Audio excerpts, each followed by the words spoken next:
Hello students, कैसे हैं आप सब। आशा करती हूँ आप अच्छे होंगे और अच्छे से अपनी पढ़ाई कर रहे होंगे।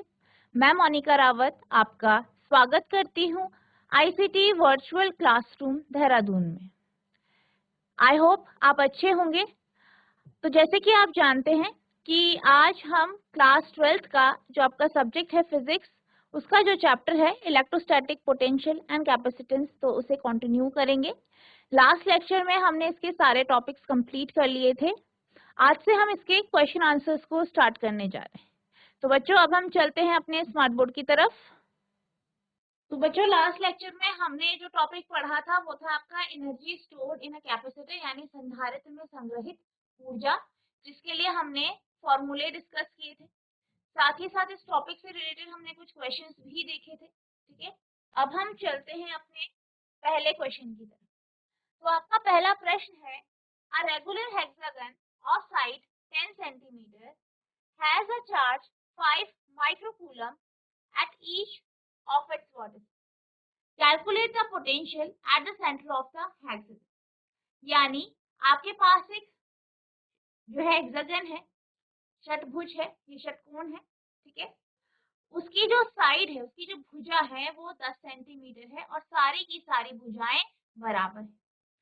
हर एक कोण पर या हर एक जो कॉर्नर है, या हम बात कर सकते हैं इसका जो शीर्ष है, वहां पे 5 माइक्रोकूलम के आवेश रखे गए। तो आपको क्या बताना है कि जो ये आपका षटकोण है या जो आपका षटभुज है, इसके जो सेंटर, ठीक है, जिसका सेंटर है, केंद्र है, वहां पर पोटेंशियल कितना होगा। ठीक है, तो यहाँ पे आपको इसका विभव जो है कैलकुलेट करना है।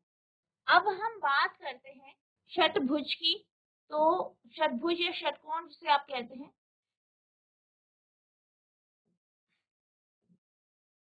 उसके 6 कॉर्नर्स होते हैं और सारी की सारी जो उसकी साइड है, ठीक है, जो उसकी भुजाएं हैं वो बराबर है।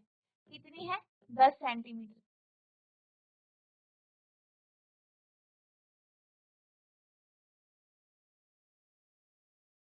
ठीक है, 10 सेंटीमीटर की भुजाएं हैं। हर एक कॉर्नर पर, ठीक है, हर एक वर्टेक्स पर जो है 5 माइक्रोकूलम का जो है,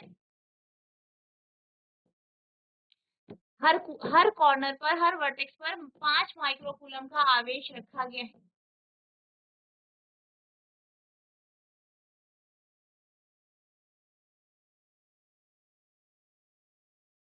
इनको हम मान लेते हैं ए, बी, सी, डी, ई और एफ। आपको कहाँ पे निकालना है? इसके सेंटर पे, यानी यहाँ ओ पर हमें क्या निकालना है? विभव निकालना है। ठीक है, अब जैसे आप जानते हैं कि सारी की सारी भुजाएं बराबर है, इक्वल है। ठीक है, सारी की सारी भुजाएं इक्वल है और जो ये कॉर्नर है, ठीक है, जो ये कॉर्नर है या वर्टेक्स है, इसकी दूरी ओ से भी बराबर होगी, यानी ये ओ ई बराबर होगा ओ एफ के, ओ एफ बराबर होगा ओ ए के, ओ ए ओ बी के, ओ बी ओ सी के और ओ सी ओ डी के बराबर। ठीक है, तो ये सब कितना होंगे? ये सब बराबर होंगे।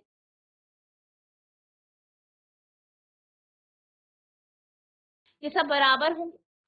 अब ये आपके पास, इसमें आपने जब इन्हें जोड़ा, यानी ओ ई, ओ एफ, ओ ए, ओ बी, ओ सी, ओ डी को जोड़ा, तो जो आपको यहाँ पे ट्राइंगल मिले, त्रिभुज मिले, ये सारे कैसे होंगे?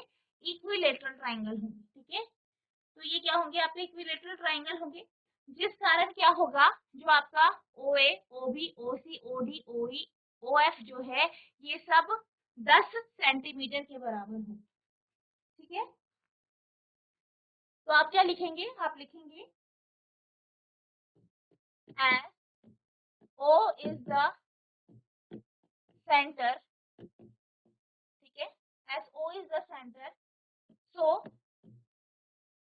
OA बराबर OB बराबर OC बराबर OD बराबर OE बराबर OF के होगा, जो कि आपका 10 सेंटीमीटर होगा। और क्यों होगा? AOB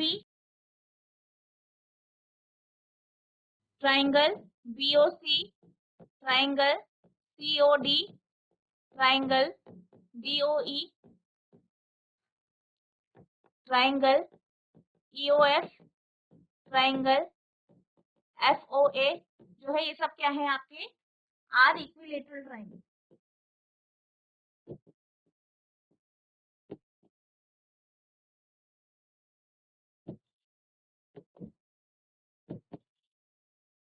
ठीक है, तो इसलिए ये बराबर होंगे, कितना होगा 10 सेंटीमीटर। अब जो 10 सेंटीमीटर है यानी OA बराबर OB बराबर OC बराबर OD बराबर OE बराबर OF बराबर 10 सेंटीमीटर है, तो ये बराबर होगा आपका 10⁻⁻1 मीटर। ठीक है, तो यानी जो आपका R आया है सारे केसेस में वो बराबर है, ठीक है, और कितना है 10 सेंटीमीटर या 10⁻⁻1 मीटर। अब हमें क्या निकालना है, O बिंदु पर विद्युत विभव, तो आप लिखेंगे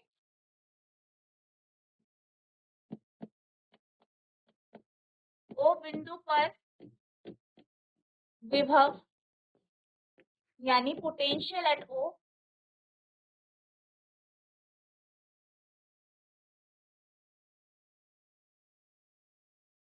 तो O बिंदु पर सारे के सारे जितने आवेश हैं उनके कारण जो विभव उत्पन्न होगा वो ऐड हो जाएगा यानी जुड़ जाएगा।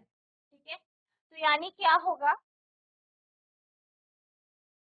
आपका जो V का फॉर्मूला है V बराबर Q/4πε0 R होता है। ठीक है, R किसको दर्शा रहा है, दूरी को दर्शा रहा है। ठीक है, तो यहाँ पे क्या होगा, सब ऐड हो जाएंगे, अलग अलग है सब ऐड हो जाएंगे। ठीक है, यानी हम ये कह सकते हैं, अगर हम OA को अगर R1 मान ले, OB को R2 मान ले, OC को R3 मान ले, OD को R4 मान ले, OE को R5, OF को R6 मान लें, तो क्या होगा आपका ये सब ऐड हो जाएंगे। ठीक है, तो हम ये मान लेते हैं कि जो आपका R1 है बराबर R2 बराबर R3 बराबर R4 बराबर R5 बराबर R6 बराबर कितना है आपका R। ठीक है, तो आप लिखेंगे पहला जो आवेश है जो A पर है उसके लिए आप लिखेंगे Q/4πε0 R1, सब आवेश बराबर है हम इसलिए Q ले रहे हैं, plus Q/4πε0 R2 plus Q/4πε0 R3 plus Q/4πε0 R4 plus Q/4πε0 R5 plus Q/4πε0 R6। अब R1 बराबर है R2 बराबर है R3 के बराबर R4 बराबर R5 बराबर R6 बराबर R3। ठीक है, तो सब आपका ऐड हो जाएंगे, आप R1 R2 R3 R4 R5 R6 की जगह R लिखेंगे। ठीक है, तो Q/4πε0 R plus Q/4πε0 R plus Q/4πε0 R plus Q/4πε0 R plus Q/4πε0 R plus Q/4πε0 R, तो कितना हो जाएगा ये आपका 6Q/4πε0 R। Q कितना है आपका, Q कितना है 5 माइक्रोकूलम। ठीक है, 5 × 10⁻⁻6 अपॉन, ठीक है, 4πε0 की वैल्यू क्या होती है 1/4πε0 9 × 10⁻9। R कितना है आपका 10⁻⁻1, सॉल्व करेंगे 270 गुणा 10⁻6 प्लस 9 -1 ऊपर आ जाएगा तो प्लस 1, 270 × 10⁻4 वोल्ट, ये आप लिख सकते हैं 2.7 गुणा 10⁻6 वोल्ट, तो ये आपका आंसर आ गया।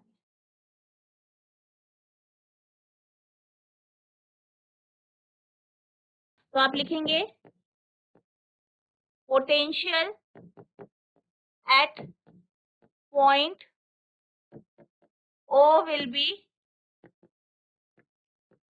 2.7 into 10⁻⁶ वोल्ट, यानी O बिंदु पर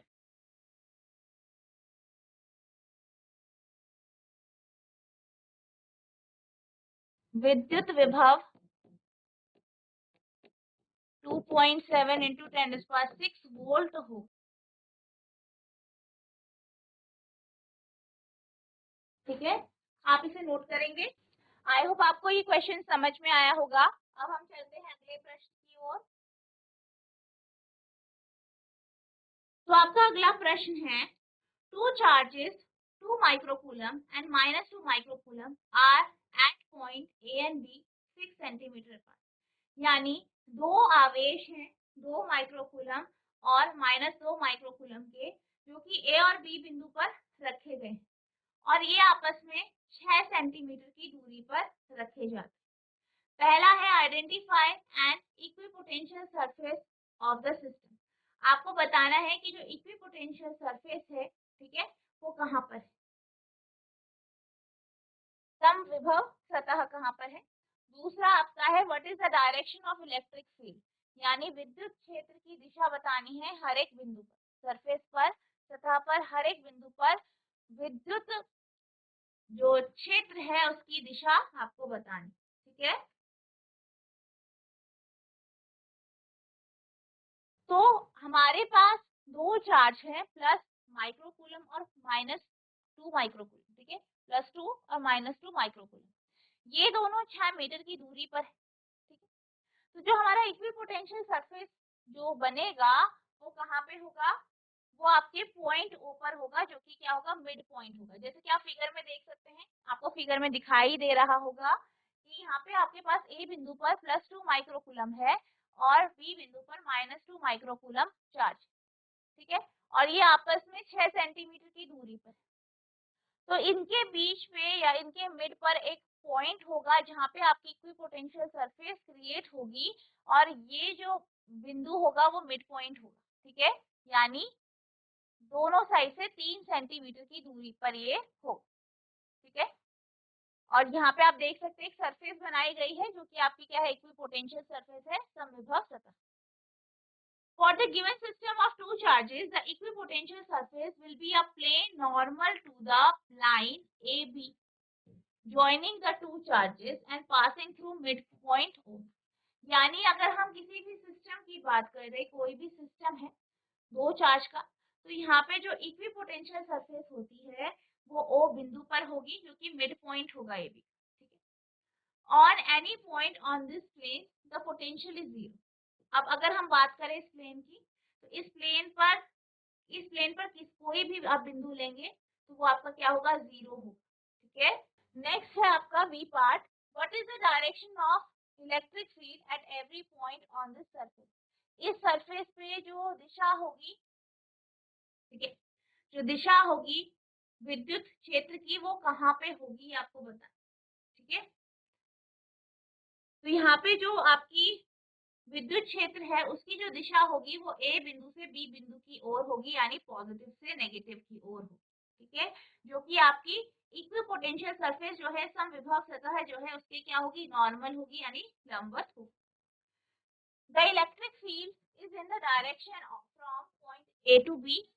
ठीक है, तो जो इलेक्ट्रिक फील्ड होगा, विद्युत क्षेत्र होगा, वो ए से बी की तरफ होगा, from the positive charge to the negative charge and normal to the equipotential surface, यानी जो धनात्मक आवेश है से ऋणात्मक आवेश की ओर। ठीक है, इस तरीके से, और जो आपकी इक्विपोटेंशियल सरफेस है, समविभव सतह है, उसके नॉर्मल होगा। दो आवेशों की दी गई प्रणाली के लिए समविभव सतह दो आवेशों को जोड़ने वाली और इसके मध्य बिंदु O से गुजरने वाली रेखा AB के लंबवत एक समतल होगी। इस तल पर किसी भी बिंदु पर विभव 0 है। विद्युत क्षेत्र बिंदु A से बिंदु B तक एक दिशा में है, यानी धनात्मक आवेश से या चार्ज से ऋणात्मक आवेश या चार्ज की ओर और सामान्य से समविभव सतह। ठीक है, अब हम चलते हैं अगले प्रश्न की ओर। तो आपका अगला प्रश्न है, a spherical conductor a spherical conductor of radius 12 centimeter has a charge of 1.6 into 10 to the power minus 7 coulomb distributed uniformly on its surface. What is the electric field? यानी 12 सेंटीमीटर त्रिज्या वाले एक गोलीय चालक के पृष्ठ पर 1.6 into 10 to the power minus 7 coulomb का आवेश एक समान रूप से वितरित है। इनसाइड द स्फीयर आपको बताना है कि जो विद्युत क्षेत्र है आपके गोले के अंदर कितना होगा, V है, गोले के ठीक बाहर कितना होगा, T है, at a point 18 centimetre from the centre of the sphere, यानी गोले के केंद्र से 18 सेंटीमीटर पर अव्यवस्थित करने पर कितना हो। ठीक है, यानी जो आपका पॉइंट है 18 सेंटीमीटर, कहाँ से, सेंटर से आप 18 सेंटीमीटर लेंगे स्फीयर के, तो आपका आवेश या विद्युत क्षेत्र कितना होगा ये आपको बताना। ठीक है, तो सबसे पहले जो भी इंफॉर्मेशन दी गई है उसे नोट डाउन कर लेते हैं। तो सबसे पहले हमें क्या दिया गया है, कंडक्टर का रेडियस, चालक का की त्रिज्या यानी आर का मान दिया गया है 12 सेंटीमीटर। ठीक है, और आपको क्या दिया गया है, क्यू दिया गया है जो कि कितना है 1.6 into 10 to the power minus 7 coulomb. R की बात करें तो 12 into 10 to the power 12 centimetre है, यानी 12 into 10 to the power minus 2 metre. सबसे पहले बोला गया है कि स्फीयर के अंदर, जो स्फीयर का जो भीतर है, गोले का जो भीतर है, वहां पे आपका विद्युत क्षेत्र कितना होगा। तो विद्युत क्षेत्र को हम ई से दर्शाते हैं।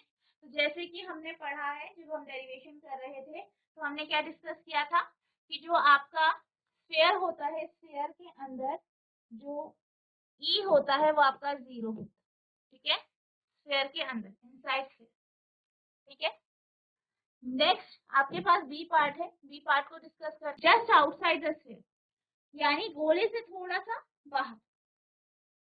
ठीक है, गोले से थोड़ा सा बाहर की हम बात कर रहे हैं, जस्ट आउटसाइड द स्फीयर। तो यहाँ पे आप क्या करेंगे, आप जो है विद्युत क्षेत्र का फॉर्मूला लेंगे, E बराबर Q upon 4 pi epsilon not R square. क्योंकि हमने लेक्चर जब हम पढ़ रहे थे तो हमने ये फॉर्मूला डिराइव किया था और ये देखा था कि आपका ये फॉर्मूला किस प्रकार से। Q का मान रखेंगे 1.6 into 10 to the power minus 7, 4 pi epsilon naught हो गया 9 into 10 to the power 9 R square, R कितना है 12, यानी 12 into 10 to the power minus 2 metre. तो इसका क्या हो जाएगा स्क्वायर। इसको सॉल्व करेंगे,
तो ये आपके पास आ गया 10 रेज़ पावर 5 न्यूटन कूलम।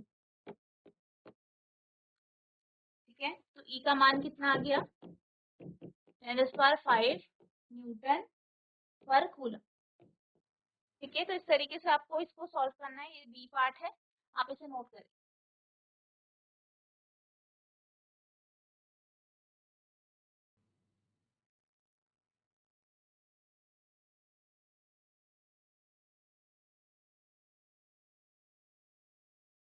अब हम बात करते हैं इसके तीसरे भाग की, जो तीसरा पार्ट है यानी सी पार्ट की।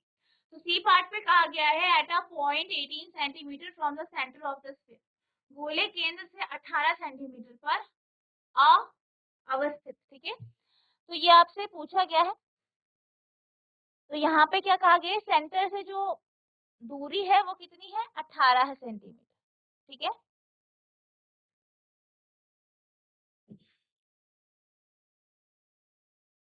तो हमारा आर डैश हम ले लेंगे 18 सेंटीमीटर, क्योंकि सेंटर से लेते हैं। तो सेंटर से कितना दिया गया है आपको दूरी, 18 सेंटीमीटर।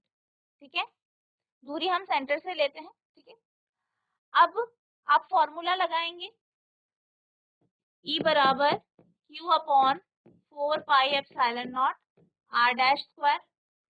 Q कितना है आपका, Q है आपका 1.6 इंटू 10⁻⁻⁷।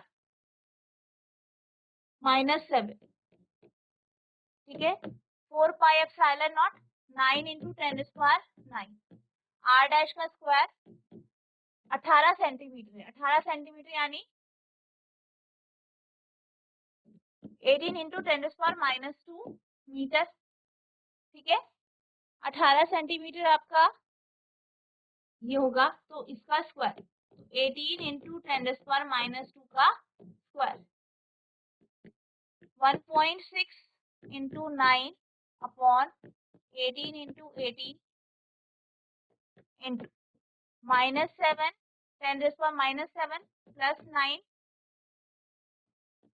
प्लस 4।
0.044 इंटू 10⁻⁶, ये आप लिख सकते हैं 4.4 इंटू 10⁻⁴।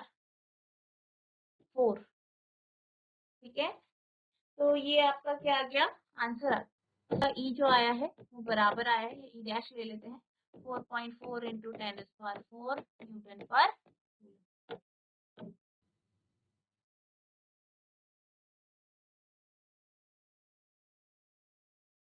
आप इसे नोट करेंगे, बी पार्ट।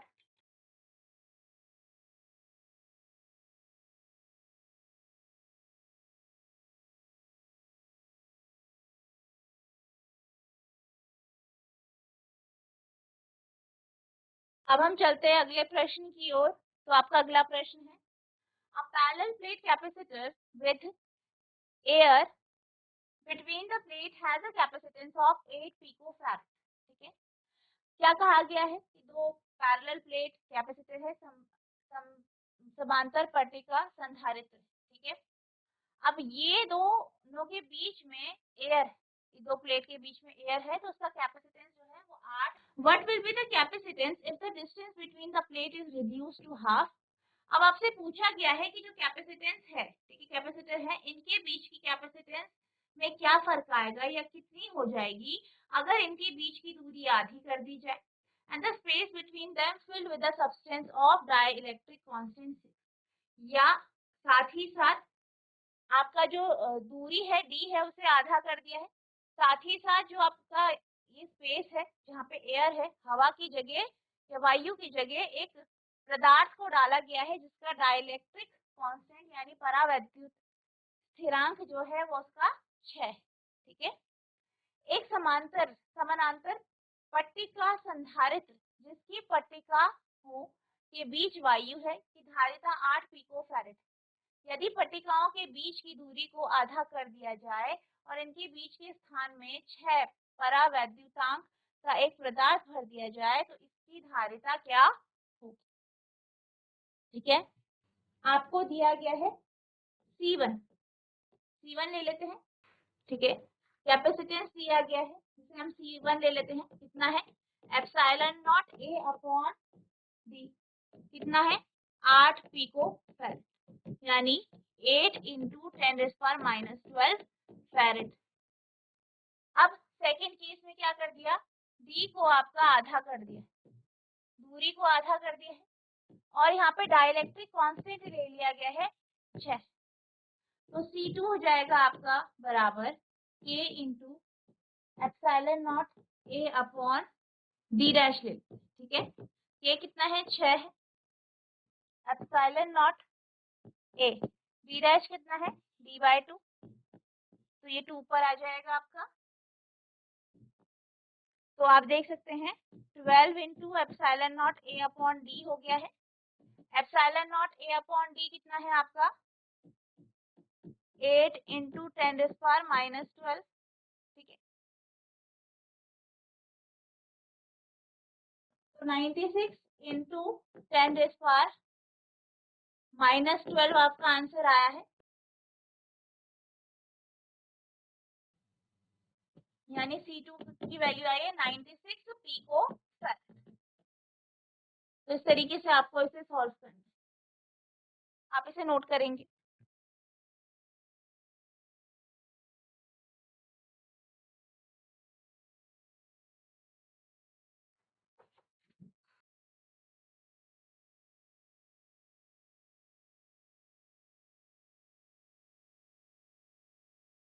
तो आप लिखेंगे यदि पट्टिकाओं के बीच की दूरी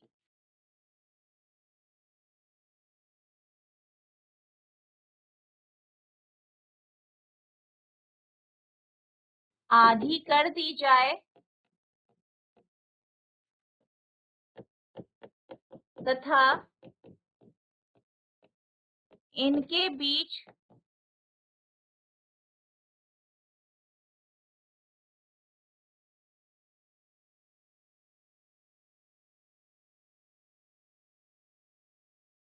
एक पदार्थ भर दिया जाए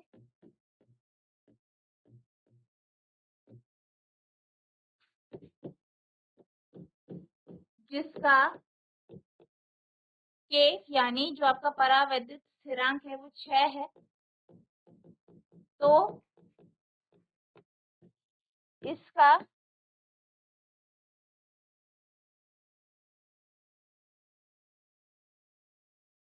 ये इसकी जो धारिता है, इसकी धारिता 96 पिको फैरेड हो जाएगी।